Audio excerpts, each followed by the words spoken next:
मैं देख रहा था चर्चा काफ़ी इसमें हो रही है सर चाइना और इसको लेके आपके अमेरिका को लेके आपके पाकिस्तान मीडिया में। और एक बड़ी इंटरेस्टिंग बात आई, मैंने देखी कुछ लोग ये कह रहे थे कि साहब कि अगर अब ऑपरेशन सिंदूर 2.0 हो गया तो चाइना हमारी मदद नहीं करेगा।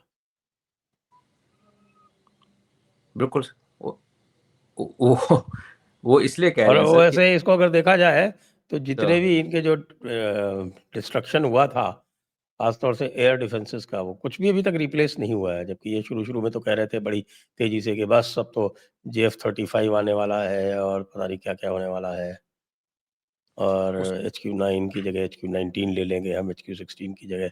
ये सारी बातें हो रही थी, लेकिन आया कुछ भी नहीं है। एक नए पैसे का सामान नहीं आया।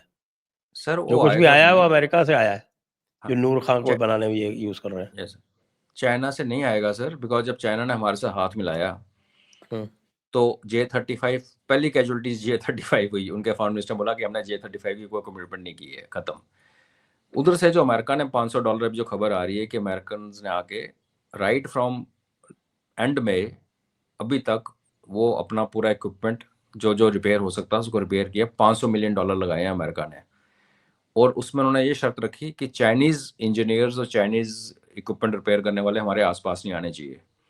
बिकॉज F-16 काफ़ी डैमेज हुए हैं, इनकी रडार्स बड़ी डैमेज हुए हैं, इनका कम्युनिकेशन नूर खान वाला कम्युनिकेशन सेंटर हुआ। तो आई बिलीव, कल मैं एक रिपोर्ट पढ़ रहा था कि यूएस ने अपना $500 मिलियन की रिपेयर वाला काम पूरा कर दिया है। जो भी इनका बचा कुचा, इंक्लूडिंग दैट अवैक्स एयरक्राफ्ट जो स्वीडिश था, उसको यूएस ने रिपेयर कर दिया है। और चाइनीज को उन्होंने पास फटकने नहीं दिया। और आई डोंट थिंक कि चाइनीज आर एक्चुअली इंटरेस्टेड। अगर और जब अगर हमसे हाथ मिलाना है सर, तो जितना ओवरटली चाइना ने पिछली बार सामने आके अपनी इंटेलिजेंस, और तो और खबरें ये आ रही थी कि कुछ जहाज उनके पायलट्स भी चाइनीज थे। तो वो I don't see happening sir. और ये हमारे लिए एक बहुत अच्छी खबर है, मतलब इट्स गुड डेवलपमेंट। हुँ, हालांकि टेम्पररी है, बट ठीक है। हुँ।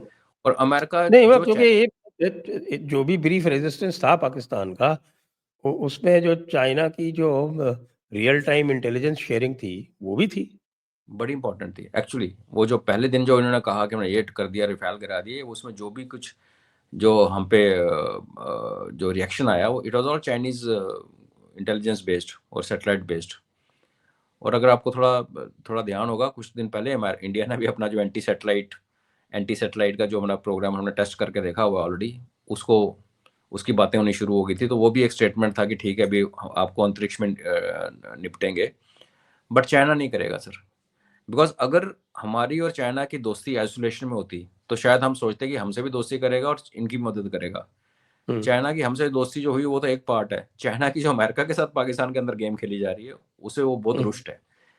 हुँ, तो मुझे कल ही बात हो रही थी, तो मैं बड़ा क्लियरली बोला कि देखो, युद्ध में या लड़ाई में जाने से पहले आपके पास इनिशिएटिव आपके हाथ में होना चाहिए। पहली बार भारत ने ऑपरेशन सिंदूर में इनिशिएटिव अपने हाथ लिया। हमेशा पाकिस्तान ने हमें अटैक किया और हमने जवाब दिया। इस बार ऐसा हुआ कि हमने पहलगाम का इंसिडेंट की तरह बहुत इंसिडेंट पहले भी हुए हैं, ज़्यादा लोग मारे गए हैं यहाँ पे।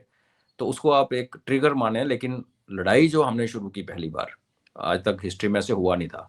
लेकिन उसके बाद अभी क्या है सर, आज अगर आप एक थोड़ा सा एनालिसिस करते हैं हमारे डिफेंस थ्रेट एनालिसिस का, तो चाइना अगर गेम से बाहर हो जाता है, इवन 4 5 6 साल, जिसके हम सब सहमत हैं कि टेम्पररी है, ये परमानेंट पीस नहीं है, तो फिर बचा क्या हमारे पास? पाकिस्तान को किस दिन चेपना है वो हमारी मर्जी है। इसलिए जितने वो पैक्ट कर रहा है सर, कतर के साथ कर रहा है, यूएसए के साथ कर रहा है, जो भी करी जाए।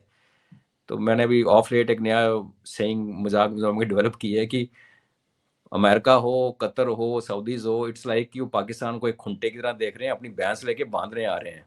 और हम जिस दिन चाहें उस खुंटे को उखाड़ देंगे, तो वो उनकी भैंस और रस्सी उनके हाथ में रहेगी, बांधने के लिए खुंटा मिलेगा नहीं। पाकिस्तान रहेगा तो बाकी चीज आगे होगी ना। तो वो इनिशिएटिव हमारे पास है सर। बांग्लादेश को आई थिंक उसके साथ ही चेपा जाएगा। लेकिन जहाँ पे हम बैकफुट पे हैं सर, वो है हमारा इंटरनल जो हालात हैं अंदर के, जहाँ रोज कोई ना कोई शगुफा, रोज कोई ना कोई शगुफा आ रहा है। और अभी सीएए वाले और अमेरिकन जैसे पकड़े जा रहे हैं, तो इससे ज़्यादा क्लियर सिग्नल कोई नहीं है कि जो हमारे जो लोग जिनको डॉलर बहुत प्यारे हैं, वो एक थ्रेट मुझे नज़र आती है जहाँ पे हमारे पास इनिशिएटिव नहीं है सर। हम उसमें अभी भी रिएक्टिव हैं।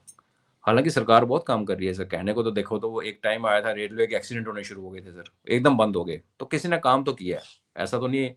लेकिन नज़र नहीं आता। हमें ये नज़र आता है कि आज उसने आज वोट चोरी का छुल्ला छोड़ दिया, कल किसी ने कास्ट का कुछ बोल दिया, फिर रिजर्वेशन का कुछ बोल दिया, अभी किसी को जूता उड़ता हुआ चला गया, उस पर कास्ट शुरू हो गया। तो यहाँ पे एक जगह है जहाँ पे इनिशिएटिव हमारे पास एक्चुअली थोड़ा सा हम बैकफुट पे हैं। एक्सटर्नली आई थिंक हम बहुत हैप्पी सिचुएशन में है आज की डेट में, और ये हैप्पी सिचुएशन तब तक रहेगी सर जब तक हम पाकिस्तान को उस लेवल से पहले रोक लें कि जहाँ अमेरिकन या किसी और टर्की या किसी के असिस्टेंस से वो हमें रेसिस्ट करने की पोजीशन में ना आ जाए। और मुझे ये इतना तो यकीन है सर कि हम उनको ठोकेंगे पहले, इससे पहले कि वो उस कैपेबिलिटी को एक्वायर करे। वो मिलिट्री कैपेबिलिटी एक्वायर करना इज बड़ा लंबा प्रोसेस होता है सर, इट्स नॉट लंबा की प्रोसेस है, लंबा हाँ, प्रोसेस है। पहले तो एक्वायर करो, फिर इंटीग्रेशन करो, फिर ये सारी चीज़ें ट्रेन छुपी भी नहीं रहती जब ये सब आप बिल्कुल करते हैं तब। जैसे इस आज ही मैंने देखा कि साहब के अमेरिका ने बहुत सारी सेल परमिट कर दी है कि साहब टर्की को, ये मतलब लोअर लेवल के जो आपके वेपन्स हैं वो तो अब वो तो खरीदने पड़ेंगे ना। ट्रम्प फ्री तो कुछ देता नहीं है, आपको भी पता है, देता नहीं। वो तो लेता है फ्री। सर तो अब इनको खरीदने पड़ेंगे, खरीदने की तो इनकी आदत नहीं है, इनकी तो फ्री में सर लेने की आदत है। चाइना दे देता था इनको डेफर्ड पेमेंट के अगेंस्ट में, जो ये करते नहीं थे। ये अनाउंसमेंट भी जो हुई ना सर, इसमें भी आप बैकग्राउंड देखिए। कल हमने अपनी नई मिसाइल, परसों क्रूज मिसाइल का अपना हाइपरसोनिक मिसाइल जो ब्रह्मोस से तेज है, वो दवनी वो हाइपरसोनिक ग्लाइड व्हीकल। हाँ, तो उसका किया।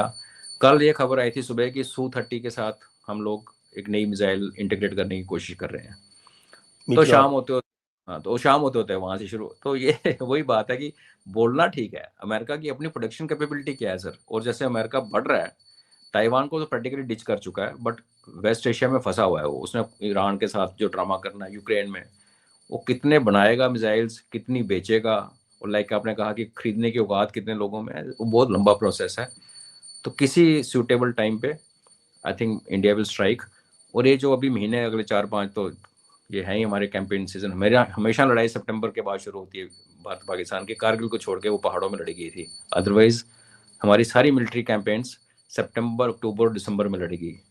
सितंबर 65 वाली, अक्टूबर 47 में, और दिसंबर 71 वाली।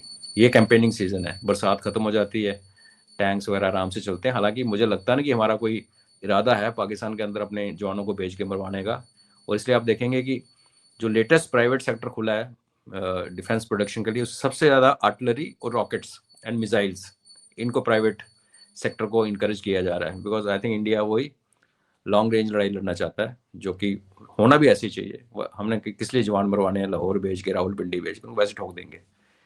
बट अगर ऐसी कॉन्स्टिट्यूंसी आ जाती है लड़ाई लड़ने की, क्योंकि आप दुश्मन को नहीं रोक सकते ना, आप क्रॉस नहीं। जैसे ऑपरेशन सिंदूर में भी हुआ था सर, खत्म होने से पहले पहले एक जमावड़ा हो गया था सांबा के सामने, जिसमें इरेगुलर्स भी थे, जिहादी भी थे, फौज भी थी। फ्रस्ट्रेट हो रहा था पाकिस्तान, उनका टर्की वाला ड्रोन ऑपरेटर मार दिया था, तो they wanted to do something funny. तो अगर कोई सिचुएशन ऐसी बन जाती है, तो उसको रिएक्ट करने के लिए हमारी जो मोबिलिटी कॉरिडोर्स हैं, जहाँ से हमारी फोर्सेस को आगे जाके रिजर्व फोर्सेस उनको ठोकेंगी, तो वो सारा ये सीजन है। अभी जैसे मानसून खत्म हो रहा है, हालांकि आज भी बारिश हो रही है, यहाँ पे ठंड हो रखी है, बट ये आने वाले हमारे यहाँ भी महीने, ठंडा है, बारिश हो रही आप थी कल इसी से। बार तो पता नहीं क्या मौसम क्या कर रहा है, पता नहीं।